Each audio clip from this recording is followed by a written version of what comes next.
Hi മക്കളെ, എല്ലാവർക്കും English ക്ലാസ്സിലേക്ക് സ്വാഗതം. ഇംഗ്ലീഷിലെ മൂന്നാമത്തെ chapter friends, Romans and countrymen by William Shakespeare.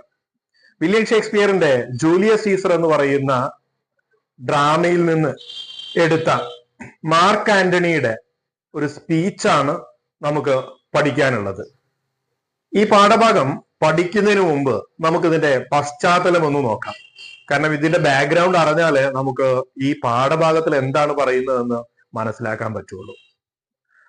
റോമ സാമ്രാജ്യം ജൂലിയസ് സീസർ അടങ്ങുന്ന ഒരു സെനറ്റ് ആയിരുന്നു ഭരിച്ചിരുന്നത്. സെനറ്റ് എന്ന് പറയുമ്പോൾ ആധുനിക പാർലമെന്റ് അല്ലെങ്കിൽ ജനാധിപത്യ സിസ്റ്റത്തിന് അനുകൂലമായിട്ടാണ്, അല്ലെങ്കിൽ അതേ മാതൃകയിലാണ്. ഇപ്പൊ സെനറ്റ് ഒരുപാട് അംഗങ്ങൾ, ഒരു 10-18 പേര് അംഗങ്ങൾ അടങ്ങുന്നതാണ് സെനറ്റ് എന്ന് പറയുന്നത്. ഈ സെനറ്റാണ് രാജ്യത്തിന്റെ ഭരണത്തിന്റെ തീരുമാനങ്ങളൊക്കെ എടുക്കുക. ആ സാമ്രാജ്യത്തിന് രാജാക്കന്മാരുണ്ടായിരുന്നില്ല. സെനറ്റിലെ പ്രമുഖരുടെ തീരുമാനങ്ങൾ വോട്ടെടുപ്പിലൂടെ തീരുമാനിക്കുകയായിരുന്നു ചെയ്തിരുന്നത്. എന്നാൽ അവരുടെ സൈന്യാധിപനായിരുന്നു ജൂലിയസ് സീസർ. അതുപോലെ മറ്റു പ്രമുഖരായ വ്യക്തികളുണ്ട്. കാഷ്യസ് ഉണ്ട്, ബ്രൂട്ടസ് ഉണ്ട്, കാസ്കേ ഉണ്ട്. സീസറെ പോലെ തന്നെ പ്രമുഖനായ ഒരു യോദ്ധാവാണ് ബ്രൂട്ടസ്. സെനറ്റിലെ എല്ലാ അംഗങ്ങളും സീസർക്ക് അനുകൂലമായിരുന്നില്ല. ചില ആളുകൾക്കൊക്കെ സീസറോട് ദേഷ്യം ഉണ്ടായിരുന്നു. അത്തരത്തിലൊരു പ്രമുഖനായ വ്യക്തിയായിരുന്നു കാഷ്യസ്. സീസറോട് പ്രതികാരം ചെയ്യാൻ കിട്ടുന്ന അവസരം നോക്കിയിരിക്കുകയായിരുന്നു കാഷ്യസ്. അങ്ങനെ കാഷ്യസ് സീസറോട് എതിർപ്പുള്ള ആളുകളെ വളരെ രഹസ്യമായി കണ്ട് ഒരു ഗൂഢാലോചന ആരംഭിച്ചു. എങ്ങനെയെങ്കിലും സീസറെ ഇല്ലാതാക്കണം. അതിന് മുന്നോട്ട് വെച്ച ആശയം ജനങ്ങൾക്ക് കൂടുതൽ ഇഷ്ടം സീസറോടാണ് എന്നുള്ളതും സീസർ വൈകാതെ സ്വേച്ഛാധിപതിയായ ഒരു ഭരണാധികാരിയായി മാറുമെന്നും സീസർ രാജാവായി കഴിഞ്ഞാൽ നമ്മളെല്ലാം അടിമകളാവേണ്ടി വരുമെന്നും കാഷ്യസ് മറ്റുള്ളവരെ ബോധ്യപ്പെടുത്താൻ ശ്രമിച്ചു.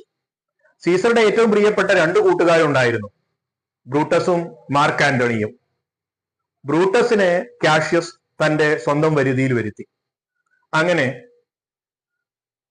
മാർച്ച് 15-ാം തീയതി ഇവർ ജൂലിയസ് സീസറെ വധിക്കാൻ പദ്ധതിയിട്ടു. ഈ മാർച്ച് 15-നെ കുറിച്ച് ഒരു സൂട്ട്സെയർ, ഒരു പ്രവാചകൻ സീസർക്ക് മുന്നറിയിപ്പ് നൽകുന്നുണ്ട്, മാർച്ച് 15-ാം തീയതി സെനറ്റിലേക്ക് പോവരുതെന്ന്. പക്ഷെ സീസർ അതൊക്കെ തള്ളിക്കളയായിരുന്നു. അതുപോലെ സീസറുടെ ഭാര്യ കൽപൂർണിയ, അവര് സ്വപ്നത്തില് ഒരു ദുസ്വപ്നം കാണുന്നുണ്ട്, സീസറുടെ പ്രതിമയിൽ നിന്ന് രക്തം ഒലിക്കുന്നതൊക്കെ. പക്ഷെ സീസർ അതൊക്കെ തള്ളിക്കളഞ്ഞുകൊണ്ട് നേരെ സെനറ്റിലേക്ക് വരികയും സെനറ്റിൽ വെച്ച് ഈ അംഗങ്ങളെല്ലാം കൂടെ ചേർന്ന് സീസറെ കുത്തി വീഴ്ത്തുകയാണ് ചെയ്യുന്നത്. മറിഞ്ഞു വീഴുന്നതിന് മുൻപ് സീസർ തിരിഞ്ഞു നോക്കുമ്പോ തന്റെ പ്രിയ സുഹൃത്ത് ബ്രൂട്ടസ് ആണ് പിറകില് വാളുമായി നിൽക്കുന്നത് കാണുന്നത്. അപ്പോഴാണ് സീസർ ചോദിക്കുന്ന പ്രസിദ്ധമായ വാക്ക് യു ടു ബ്രൂട്ട് എന്ന്. അങ്ങനെ സീസറിന്റെ മരണത്തിന് ശേഷം സീസറിന്റെ ഡെഡ് ബോഡി ക്യാപിറ്റോൾ എന്ന് പറയുന്ന സെനറ്റിന്റെ ബിൽഡിങ്ങിന്റെ മുൻവശത്ത് കൊണ്ടുപോയി വെക്കുകയും അവിടെ തടിച്ചുകൂടിയ പൊതുജനങ്ങളോട് എന്തുകൊണ്ട് താൻ സീസറെ കൊന്നു എന്ന് ബ്രൂട്ടസ് വിവരിക്കുകയും ചെയ്യുന്നുണ്ട്. ബ്രൂട്ടസ് പറയുന്നത് കേൾക്കുമ്പോൾ നാട്ടുകാർക്ക് എല്ലാവർക്കും തോന്നും, ശരിയാണ്, സീസർ കൊല്ലപ്പെടേണ്ടവൻ തന്നെയാണ്, കാരണം സീസർ ഒരു സ്വേച്ഛാധിപതിയായി മാറിയേനെ എന്ന്. എന്നാൽ മാർക്ക് ആന്റണി പ്രസംഗിക്കാൻ വരുന്നതോടുകൂടി കാര്യങ്ങളെല്ലാം തകിടം മറിയുന്നു. മാർക്ക് ആന്റണിയുടെ ആ പ്രസംഗമാണ് നമ്മൾ പാഠത്തിൽ പഠിക്കാൻ പോകുന്നത്. നമുക്ക് പാഠത്തിലേക്ക് കടക്കാം. Friends, Romans, countrymen by William Shakespeare. Julius Caesar എന്ന വില്യം ഷേക്സ്പിയറിൻ്റെ നാടകത്തിലെ മാർക്ക് ആന്റണിയുടെ സ്പീച്ച് ആണ് നമ്മുടെ പോയമായിട്ട് പഠിക്കാനായിട്ട് തന്നിട്ടുള്ളത്. ഇതൊരു പ്രസംഗമാണെങ്കിലും ഒരു പോയറ്റിക്കൽ സ്റ്റൈലിൽ ആണ് ഈ പ്രസംഗം എഴുതിയിരിക്കുന്നത്. എന്നാൽ ഇത് ബ്ലാങ്ക് വേഴ്സ് ആണ്, അതായത് ഇതിന് റൈം ഇല്ല, റിതമില്ല, റിതമിക് പാറ്റേണിലല്ല ഇതിനെ എഴുതിയിരിക്കുന്നത്, അൺറൈം ആയിട്ടാണ് എഴുതിയിരിക്കുന്നത്. അൺറൈംഡ് പോയത്തെ നമ്മൾ വിളിക്കുന്നത് ബ്ലാങ്ക് വേഴ്സ് എന്നാണ്. അപ്പോൾ ആ നാടകത്തിലെ മാർക്ക് ആന്റണിയുടെ പ്രസിദ്ധമായിട്ടുള്ള സ്പീച്ചാണിത്. ഈ പ്രസംഗം മാർക്ക് ആന്റണി നടത്തുമ്പോൾ അദ്ദേഹത്തിൻ്റെ അരികിൽ ബ്രൂട്ടസ്, കാഷ്യസ്, കാസ്ക തുടങ്ങിയ പ്രസിദ്ധരായിട്ടുള്ള റോമൻ സെനറ്റേഴ്സ് ഉണ്ട്. അവരുടെ നേരെ മുൻപിൽ കുത്തേറ്റ് മരിച്ച ജൂലിയസ് സീസറിൻ്റെ ഡെഡ് ബോഡിയുമുണ്ട്. റോമിൻ്റെ സെനറ്റായിട്ടുള്ള ക്യാപിറ്റോൾ മന്ദിരത്തിൻ്റെ മുൻപിൽ വെച്ചാണ് ഈ പ്രസംഗം നടത്തുന്നത്. മുൻപിൽ സദസ്സിലായിട്ട് റോമൻ ജനത കൂടി നിൽക്കുന്നുണ്ട്. മാർക്ക് ആൻ്റണിയുടെ ഈ പ്രസംഗത്തിന് തൊട്ട് മുമ്പ് ബ്രൂട്ടസിൻ്റെ പ്രസംഗം ഉണ്ടായിരുന്നു. എന്തിനാണ് ഞങ്ങൾ ജൂലിയസ് സീസറെ വധിച്ചത് എന്ന് ന്യായീകരിച്ചുകൊണ്ട് ബ്രൂട്ടസ് മഹത്തായൊരു പ്രസംഗം നടത്തിയിരുന്നു.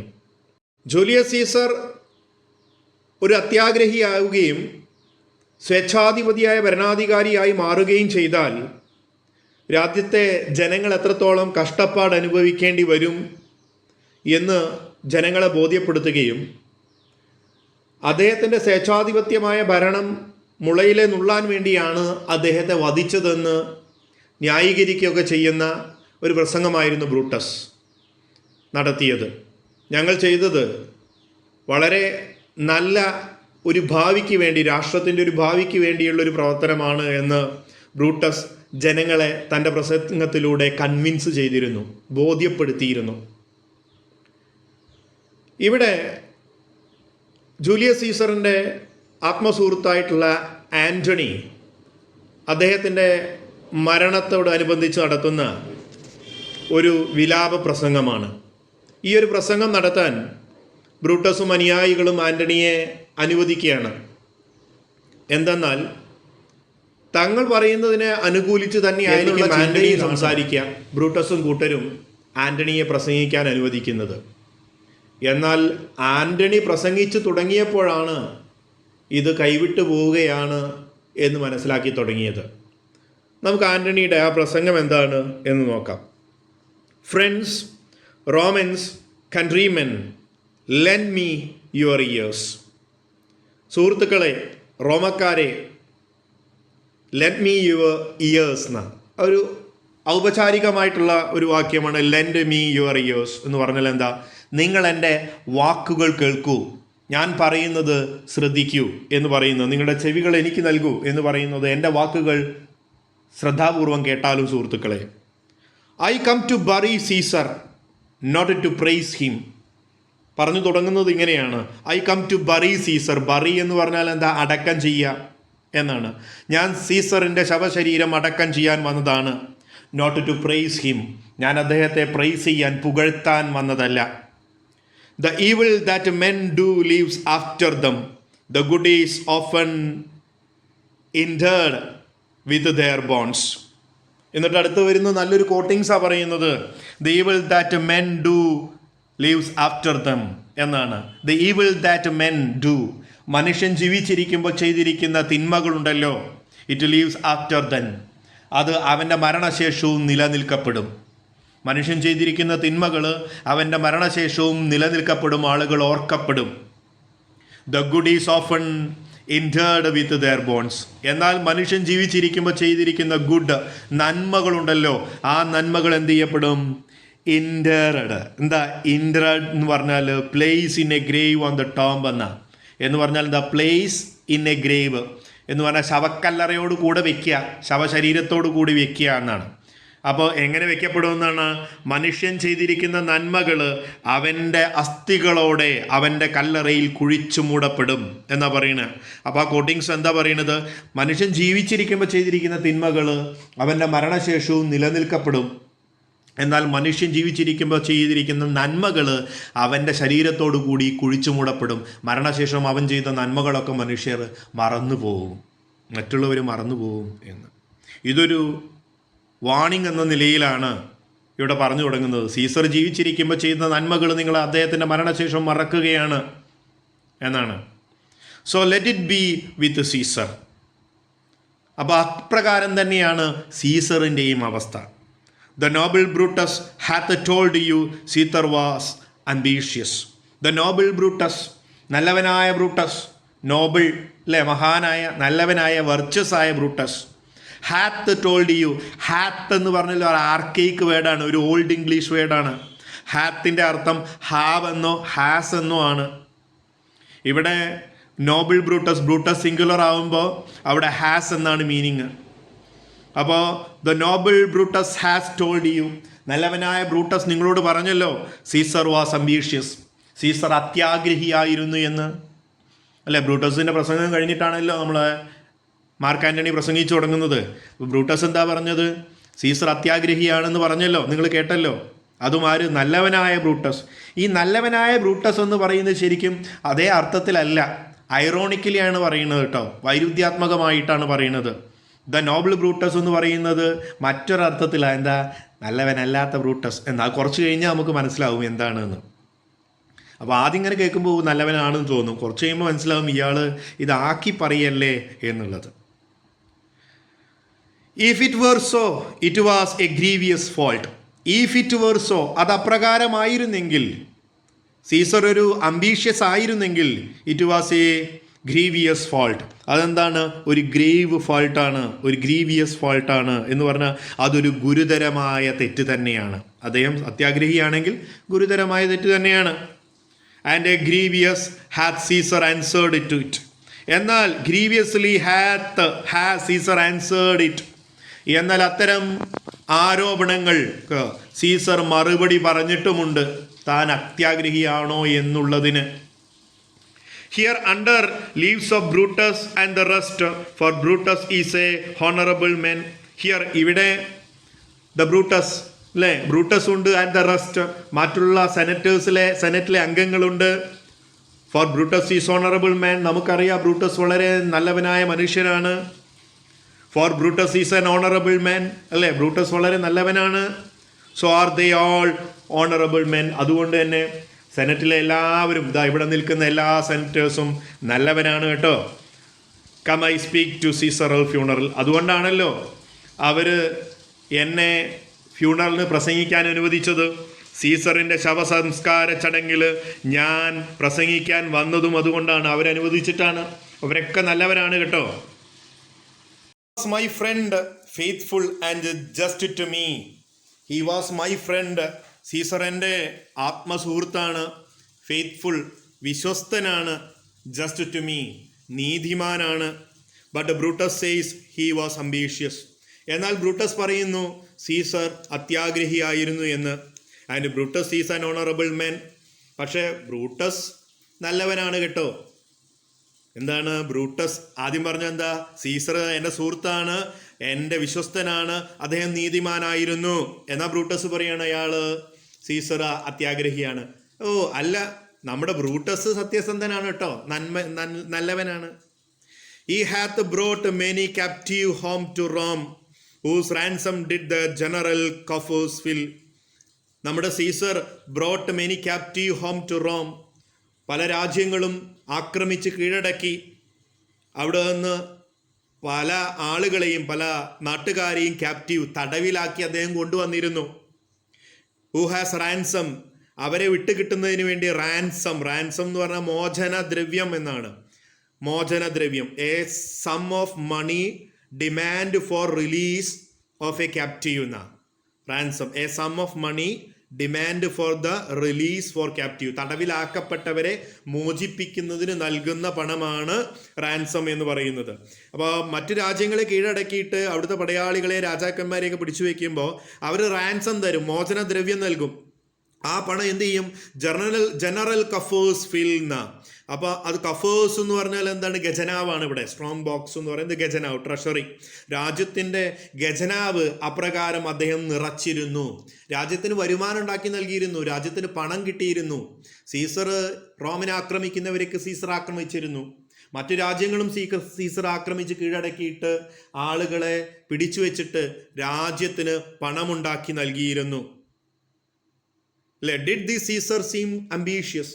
ഇപ്രകാരം ചെയ്ത സീസർ നിങ്ങൾക്ക് തോന്നുന്നുണ്ടോ ഈ സീസർ അംബീഷ്യസ് ആണ്, സ്വാർത്ഥനാണ്, അത്യാഗ്രഹിയാണെന്ന് തോന്നുന്നുണ്ടോ? അങ്ങനെയാണെങ്കിൽ അയാൾ പണം സമ്പാദിക്കണ്ടേ? അല്ല, രാജ്യത്തിന് വേണ്ടി രാജ്യത്തിൻ്റെ ഖജനാവ് നിറച്ചവനാണ് Caesar. When that poor have cried Caesar hath wept. നോക്കൂ, രാജ്യത്തെ പുവർ, ദരിദ്രരായിട്ടുള്ള പാവപ്പെട്ട വ്യക്തികൾ കഷ്ടപ്പാട് കൊണ്ട് ക്രൈഡ്, അവർ കരഞ്ഞപ്പോൾ സീസർ ഹാത്ത് വെപ്റ്റ്. ഹാത്ത് എന്ന് പറയുന്നത് ഹാസ് അല്ലേ. സീസറും അവരോടുകൂടെ കരഞ്ഞിരുന്നു. അവരുടെ സങ്കടങ്ങൾ, ദുഃഖങ്ങൾ കണ്ട് കണ്ണീരണിഞ്ഞവനാണ് ആര്? Caesar. Ambitious should be made for sterner stuff. എന്നാൽ സ്വാർത്ഥരായ മനുഷ്യര് എന്താണ്? Sterner stuff. അവരുടെ സ്വാർത്ഥത കൊണ്ട് സ്റ്റേണർ സ്റ്റഫ് ആവുകയാണ്. അവ സ്ട്രോങ് ക്യാരക്ടർ എന്നാണ് സ്റ്റേണർ സ്റ്റഫ്. കഠിന ഹൃദയർ. സ്റ്റേണർ സ്റ്റഫ് എന്ന് പറഞ്ഞാൽ അത്യാഗ്രഹികളായ സ്വാർത്ഥരായ മനുഷ്യരുടെ ഹൃദയം എന്തായിരിക്കും? കരിങ്കല്ല് പോലെ എന്തായിരിക്കും? കഠിനമാവും, സ്റ്റേണർ സ്റ്റഫ് ആവും. എന്നാൽ സങ്കടപ്പെടുമ്പോൾ, സ്വന്തം ജനത സങ്കടപ്പെടുമ്പോൾ അവരുടെ സങ്കടം കണ്ട് കണ്ണീരൊഴുക്കിയവനായിരുന്നു സീസർ. എന്നിട്ടും നിങ്ങൾ പറയൂ, yet Brutus says he was ambitious. എന്നിട്ടും നമ്മുടെ ബ്രൂട്ടസ് പറയുന്നത് എന്താണ്? സീസർ അംബീഷ്യസ് ആണ്, അത്യാഗ്രഹിയാണ് അത്രേ. And Brutus is honourable man. പക്ഷെ സുഹൃത്തുക്കളെ, നമ്മുടെ ബ്രൂട്ടസ് ഹോണറബിൾ ആണ്, പക്ഷെ ബ്രൂട്ടസ് നല്ലവനാണ് കേട്ടോ, മാന്യനാണ്. ഇപ്പൊ നമുക്ക് മനസ്സിലായിട്ടുണ്ടല്ലോ എന്താണ് ബ്രൂട്ടസ് ഈസ് ഓണറബിൾ മാൻ എന്ന് പറയുന്നത്. മറ്റൊരു അർത്ഥത്തിൽ നിങ്ങൾ എല്ലാവരും കണ്ടതല്ലേ ജനങ്ങളെ ഒരു അടി കൊടുത്തുകൊണ്ട്. That on the Lupercal festival. Lupercal എന്ന് പറഞ്ഞ ഒരു ഫെസ്റ്റിവലാണ്, a festival of the ancient Rome. പ്രാചീന റോമിൽ നിലനിന്നിരുന്ന ഒരാഘോഷമായിരുന്നു ലൂപ്പർകാൾ ഫെസ്റ്റിവൽ, സീസറുടെ കാലത്തൊക്കെ. അപ്പോൾ ആ ലൂപ്പർകാൾ ഫെസ്റ്റിവലിൽ വെച്ച് നിങ്ങൾ കണ്ടതല്ലേ ഐ ത്രൈസ് പ്രസൻറ്റഡ്. ത്രൈസ് എന്ന് പറഞ്ഞാൽ 3 times, 3 തവണ. ഐ പ്രസൻറ്റഡ്, ഞാൻ എന്ത് ചെയ്തു? പ്രസൻറ്റ് ചെയ്തു, നൽകി. ദ കിങ്ലി ക്രൗൺ, ഞാൻ സീസർക്ക് ക്രൗണ്, കിരീടമുണ്ടാക്കി നൽകി. സീസർ നമ്മളെ ഭരിക്കട്ടെ, സീസർ നമ്മുടെ ചക്രവർത്തിയാവട്ടെ എന്ന് പറഞ്ഞുകൊണ്ട് ആ ലൂപ്പർകാൾ ഫെസ്റ്റിവലിൽ വെച്ച് ജനങ്ങളുടെ മധ്യത്തിൽ വെച്ച് ഞാൻ സീസർക്ക് 3 തവണ കിരീടം വാഗ്ദാനം ചെയ്തിരുന്നു. Which did thrice refuse. എന്നാൽ സീസർ 3 തവണയും ആ കിരീടം എന്ത് ചെയ്തു? റെഫ്യൂസ്, നിരസിക്കുകയാണ് ചെയ്തത്. Was Caesar ambitious? ഇനി പറയൂ നാട്ടുകാരെ, സീസർ സ്വാർത്ഥനായിരുന്നോ? അത്യാഗ്രഹിയായിരുന്നോ? അങ്ങനെ രാജ്യം ഭരിക്കാൻ ആഗ്രഹമുള്ള, രാജാവാൻ അത്യാഗ്രഹമുള്ള വ്യക്തിയാണെങ്കിൽ കിരീടം സ്വീകരിക്കുകയല്ലേ ചെയ്യുന്നത്? 1 2 തവണയല്ല, 3 തവണ അദ്ദേഹത്തിന് വാഗ്ദാനം ചെയ്തിട്ടും അദ്ദേഹം നിരസിച്ചു. ഇനി പറ നിങ്ങൾ, അദ്ദേഹം അത്യാഗ്രഹിയാണോ? Yet Brutus says he was ambitious. എന്നിട്ടും നല്ലവനായ ബ്രൂട്ടസ് പറയുകയാണ് സീസർ അത്യാഗ്രഹിയാണത്രേ. And sure is an honourable man. പക്ഷെ നമുക്കുറപ്പാണ് ബ്രൂട്ടസ് ഓണറബിൾ ആണ് കേട്ടോ, ബ്രൂട്ടസ് നല്ലവനാണ് കേട്ടോ. I speak not to disprove what Brutus spoke, but I here I am to speak what I do know. I speak not disprove what Brutus spoke. Brutus നേരത്തെ സംസാരിച്ചതിനെ തെറ്റാണെന്ന് തെളിയിക്കുകയല്ല കേട്ടോ ഞാൻ. ബ്രൂട്ടസ് പറഞ്ഞതൊക്കെ തെറ്റാണെന്ന് ഡിസ്പ്രൂവ് ചെയ്യുക. പ്രൂവ് ദാറ്റ് ഈസ് ഫാൾസ് അല്ലേ, അതാണ് ഡിസ്പ്രൂവ് എന്ന് പറഞ്ഞാൽ. Prove something that is false. Brutus പറഞ്ഞതൊക്കെ തെറ്റാണെന്നല്ല ഞാൻ പറയുന്നത്. But here I am speak what I do know. പക്ഷെ ഇവിടെ ഞാൻ സംസാരിക്കാൻ പോകുന്നത് എനിക്കറിയാവുന്ന കാര്യം പറയുകയാണ്, അല്ലാതെ അയാൾ പറഞ്ഞത് തെറ്റാണെന്നൊന്നുമല്ല കേട്ടോ പറയുന്നത്. കാരണം ഇത് കേട്ട് ബ്രൂട്ടസും കൂട്ടരും പിറകിലുണ്ട് അല്ലേ. അപ്പോൾ പ്രസംഗം തടസ്സപ്പെടുത്തൂലേ? ഇല്ല. അപ്പോൾ അത് ചെയ്യാതിരിക്കാൻ വേണ്ടി പറയാണ് ബ്രൂട്ടസ് നല്ലവനാ. പിന്നെയോ, ബ്രൂട്ടസ് പറഞ്ഞത് തെറ്റാണെന്നൊന്നുമല്ല ഞാൻ പറയുന്നത്, എനിക്ക് പറയാനുള്ളതാണ് ഞാൻ പറയുന്നത്. അപ്പോൾ കേൾക്കുന്ന ജനങ്ങൾക്ക് മനസ്സിലാവും ഇതെന്താ ശരി, ആര് പറയുന്നതാ ശരിയെന്ന്. You all did love him once, no without cause. What cause withhold you then to മോൺ for him. You all did, ജനങ്ങളെ നിങ്ങളെല്ലാവരും, ലവ് ഹിം വൺസ്, ഒരിക്കൽ നിങ്ങൾ സീസറെ സ്നേഹിച്ചിരുന്നു അല്ലേ. നോട്ട് വിത്തൗട്ട് കോസ്, അതിന് പ്രത്യേകിച്ച് കാരണമൊന്നും ഉണ്ടായിരുന്നില്ല നിങ്ങൾക്ക്. കാരണം നമ്മുടെ റോമിൻ്റെ സൈന്യാധിപനായിരുന്നു, സെനറ്റിലെ പ്രമുഖനായ അംഗമായിരുന്നു, രാജ്യത്തിന് വേണ്ടി ജീവൻ നൽകി രാജ്യത്തെ സംരക്ഷിച്ചവനായിരുന്നു. അതുകൊണ്ട് തന്നെ നമുക്ക് സീസറെ വളരെ ഇഷ്ടമായിരുന്നു. What cause we told you, എന്നിട്ടും എന്ത് കാരണത്താലാണ് നിങ്ങൾ ഹോൾഡ് യു ദ മോൺ ഫോർ ഹിം. എന്താ മോൺ എന്ന് പറഞ്ഞാൽ വിലപിക്കുക, ലമൻറ്റ് ഫോർ ഹിം അല്ലേ. നിങ്ങളെല്ലാവരും ഒരിക്കൽ അയാളെ സ്നേഹിച്ചിരുന്നു. ഇപ്പം മരിച്ചു കഴിഞ്ഞപ്പോൾ നിങ്ങൾ എന്തുകൊണ്ട് നിങ്ങളൊന്നും അദ്ദേഹത്തിന് വേണ്ടി വിലപിക്കുന്നില്ല, കരയുന്നില്ല? നിങ്ങളൊക്കെ എത്രത്തോളം അദ്ദേഹത്തെ വെറുക്കാൻ എന്താ കാരണം? O judgement, thou art fled to brutish beast. O, കാരണം എന്താ ജഡ്ജ്മെന്റ്? നിങ്ങളുടെ വിലയിരുത്തലുകളായിരിക്കും അല്ലേ. നിങ്ങളിപ്പോൾ അദ്ദേഹം ക്രൂരനാണെന്നായിരിക്കും കരുതുന്നത്. കാരണം ബ്രൂട്ടസിന്റെ വാക്കുകൾ കേട്ടപ്പോൾ നിങ്ങൾ തോന്നിയിട്ടുണ്ടാവും അയാൾ മോശക്കാരനാണെന്ന്. Thou art fled to brutish beast. നീതി എന്ന് പറയുന്ന പ്രവൃത്തി ഇപ്പം എന്താണ്? ബ്രൂട്ടിഷ് ബീസ്റ്റ് അല്ലേ. ബ്രൂട്ടിഷ് എന്ന് പറഞ്ഞാൽ മൃഗങ്ങളാണ്, മൃഗീയമാണ്. ബീസ്റ്റ് എന്ന് പറഞ്ഞാൽ മൃഗങ്ങളാണ്. അപ്പോൾ ബ്രൂട്ടിഷ് ബീസ്റ്റ് എന്ന് പറയുന്നത് ശരിക്കും പറഞ്ഞാൽ ആരാണ്? ചെന്നായ്ക്കൾ അല്ലെ, ക്രൂരനായ മൃഗങ്ങൾ.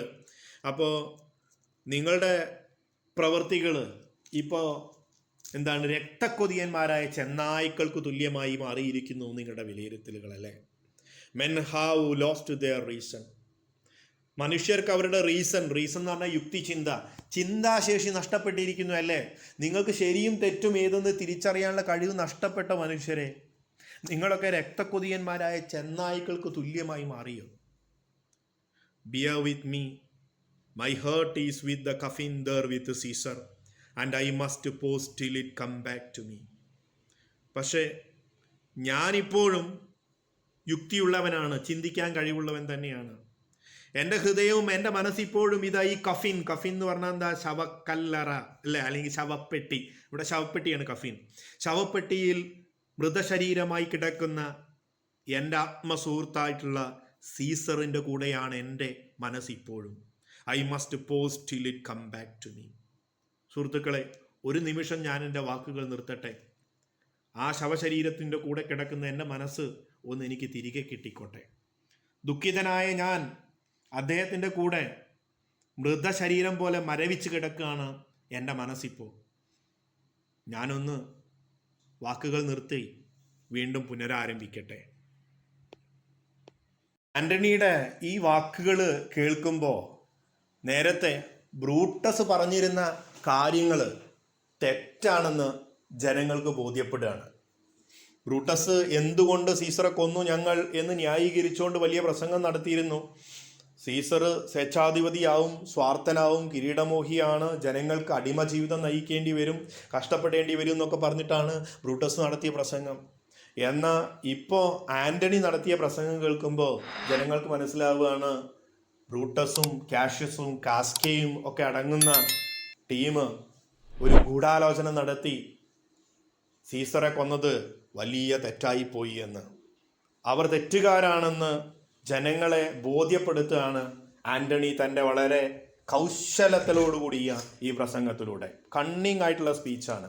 നിൽക്കുന്ന ആളുകളെ വെറുപ്പിക്കാതെ എന്നാൽ പറയേണ്ട സത്യങ്ങൾ ജനങ്ങളോട് വിളിച്ചു പറഞ്ഞിട്ട്. മാർക്ക് ആന്റണിയുടെ ഈ സ്പീച്ചിൻ്റെ ആദ്യ ഭാഗം മാത്രമാണ് നമ്മളിവിടെ പഠിക്കുന്നത്. ഇതിനെ തുടർന്ന് ഇനിയും പ്രസംഗങ്ങൾ ബാക്കിയുണ്ട്. ആ പ്രസംഗത്തിൽ അദ്ദേഹം പറയുന്നുണ്ട് സീസർ എത്ര ജനറസ് ആയിരുന്നു, തൻ്റെ കൊട്ടാരവും കൊട്ടാരത്തിലെ പൂന്തോട്ടങ്ങളൊക്കെ ജനങ്ങൾക്ക് വേണ്ടി മരണശേഷം വിട്ടുകൊടുക്കണമെന്നാണ് സീസർ എഴുതിയിരിക്കുന്ന വിൽപത്രത്തിലുള്ളത് എന്ന് വിൽപത്രം വായിച്ച് കേൾപ്പിക്കുന്നുണ്ട് മാർക്ക് ആന്റണി. ഇതൊക്കെ കേട്ട് ജനങ്ങൾ രോഷാകുലരാവുന്നു. അവർക്ക് മനസ്സിലാവുന്നു ബ്രൂട്ടസും കൂട്ടരും ചെയ്തത് വലിയ തിന്മയായിരുന്നു എന്ന്. അങ്ങനെ കാര്യങ്ങൾ ബോധ്യപ്പെട്ട് അവർ വലിയ കലാപത്തിലേക്ക് നയിക്കുകയാണ്. പിന്നെ രാജ്യത്ത് ജനങ്ങളെല്ലാം ആയുധം ശേഖരിക്കുന്നു. അവർ ബ്രൂട്ടസിനെയും കാഷ്യസും അടങ്ങുന്ന സെനറ്റേഴ്സിനെ ഓടിപ്പിടിച്ച് പിറകെ കൂടി എന്ത് ചെയ്യുന്നു? വെട്ടിക്കൊല്ലുന്നു. ആന്റണിയുടെ കീഴിൽ ഒരു കൂട്ടം സൈന്യരെ അണിനിൽക്കുന്നു. അങ്ങനെ ആന്റണി ആ റോമ സാമ്രാജ്യത്തെ ഭരിക്കുകയാണ്. പിന്നെ മഹാനായ മാർക്ക് ആന്റണി എന്ന് പറയുന്ന ഭരണാധികാരി, അതുപോലെ ജൂലിയസ് സീസറിൻ്റെ നെഫ്യൂ ഉണ്ടായിരുന്നു, ഒക്ടാവിയസ് സീസർ വരുന്നുണ്ട്, ഓഗസ്റ്റസ് സീസർ വരുന്നുണ്ട്. ഇങ്ങനെയുള്ള ആളുകളൊക്കെ പിന്നീട് ഭരണത്തിലേക്ക് വരുന്നത് ഇതിന് ശേഷമാണ്. അപ്പോൾ ഇത്രയുമാണ് നമ്മളിവിടെ കണ്ടത്. ആ ഒരു ഇൻട്രൊഡക്ഷൻ ആയിട്ടുള്ള സ്പീച്ചാണ് ഇത്. പോയമായിട്ടാണ് നമ്മൾ പഠിക്കുന്നത്. ഒരു പോയറ്റിക് സ്റ്റൈലിലാണ് ഇതിനെ എഴുതിയിരിക്കുന്നത് എന്നതുകൊണ്ടാണ്. അപ്പോൾ ഇന്നത്തെ ക്ലാസ് നിങ്ങൾക്ക് എല്ലാവർക്കും ഇഷ്ടപ്പെട്ടു എന്ന് കരുതുന്നു. നിങ്ങളുടെ സുഹൃത്തുക്കൾക്ക് വീഡിയോ ഷെയർ ചെയ്യാൻ മറക്കരുത്. നിങ്ങളുടെ സംശയങ്ങൾ, അഭിപ്രായങ്ങളൊക്കെ താഴെ കമൻറ്റ് ബോക്സിൽ രേഖപ്പെടുത്തുക. ലൈക്ക് ചെയ്യുക. സബ്സ്ക്രൈബ് ചെയ്യാത്ത കൂട്ടുകാർ സബ്സ്ക്രൈബ് ചെയ്യുക. ഈ ഒരു വീഡിയോ ലെസണുമായി ബന്ധപ്പെട്ട, ഈ ഒരു പാഠവുമായി ബന്ധപ്പെട്ടിട്ടുള്ള ക്വസ്റ്റ്യൻ ആൻസേഴ്സും അപ്രീസിയേഷനും നമുക്ക് നെക്സ്റ്റ് ക്ലാസ്സിൽ ഡിസ്കസ് ചെയ്യാം. അപ്പോൾ അതുവരെ ഗുഡ് ബൈ.